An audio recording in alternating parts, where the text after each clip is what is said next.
So in the salon, what most people say or ask for is, how can I do this blow dry that you just did at home?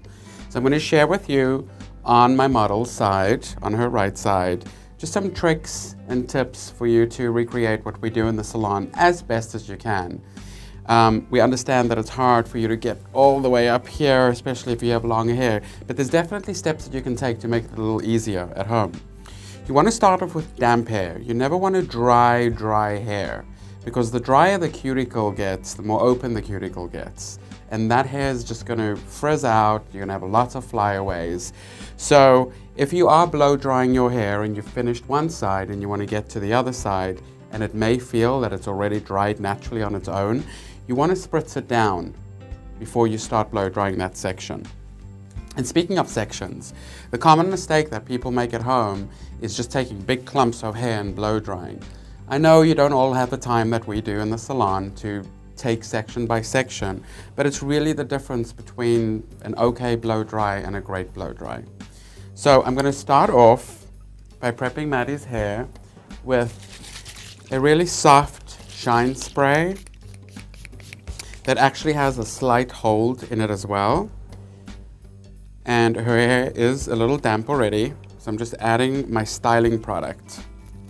So you want to start with damp hair, then you want to add a styling product, and that product could be mousse, it could be a light gel, it could be a shine spray, whatever choice of products you'd like to use.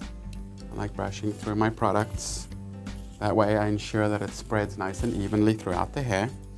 Now with all of our hot tools, we're going to use the hot air expands and cold air contracts. It's important that you understand this concept, because that's also going to be the difference between a blow dry lasting and or not lasting. So we'll take a section of hair and we'll clip away the piece that we're not going to work with.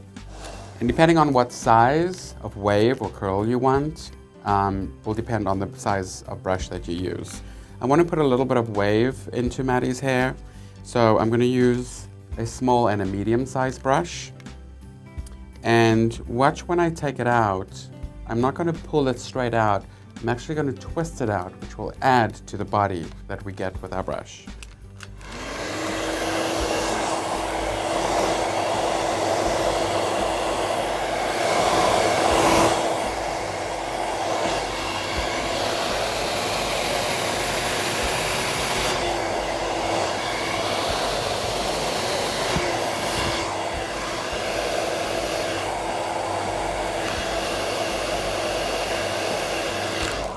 I get the brush nice and warm, just like a hot roller, just like a curling iron.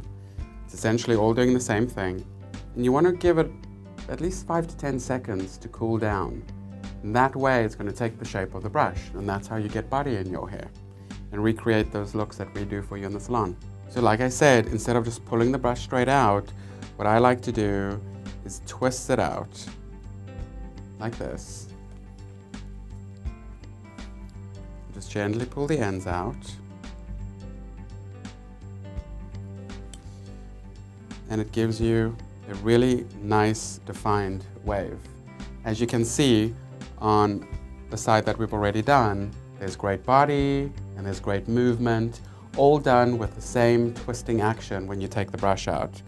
I love using the metal brushes because it is a heat conductor, so they do warm up really nicely. And when you turn off your blow dryer, like I said, give about 10 seconds for it to cool down before you start taking the brush out.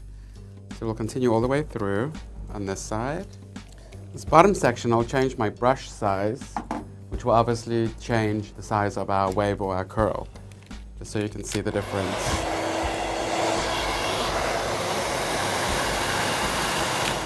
You can also see when I'm blow drying that my arms are elevated. Again, I know this is really hard for those of you who have long hair at home to try and get it all the way up, but that gives you root lift. When you're drying down at the bottom, it's going to pull your hair down much faster. So try and keep that in mind as well. Again, we give it that wait time, that cool down time, so our shape can set when it cools down. And hold part of the hair, just gently pull it out. before you do anything else, finish it off with a light hairspray.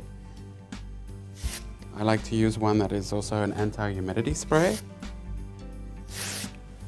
So a few things to remember. Never dry hair. If your hair is dry, spritz it down. Then you want to add whatever favorite product you have, whether it's a mousse or a styling lotion. I like to use a shine spray that has a bit of hold as well.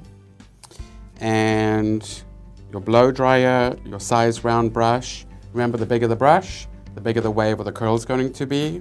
You can also use that big round brush just to get your hair nice and straight. So that motion will just be blow drying your hair just straight down. If you'd like to get some wave, like I've created on our model Maddie, then remember, at least 10 seconds after you've set the hair with the dryer, let it cool down, 10 seconds, and then slowly twist the brush out. Because as you're slowly twisting it out, that heat is cooling down and it's setting the hair in motion. And that's how we get a really nice soft wave like this. And a little bit of hairspray. I like to use a hairspray that has a light anti-humidity factor to it as well, and it gives me great control.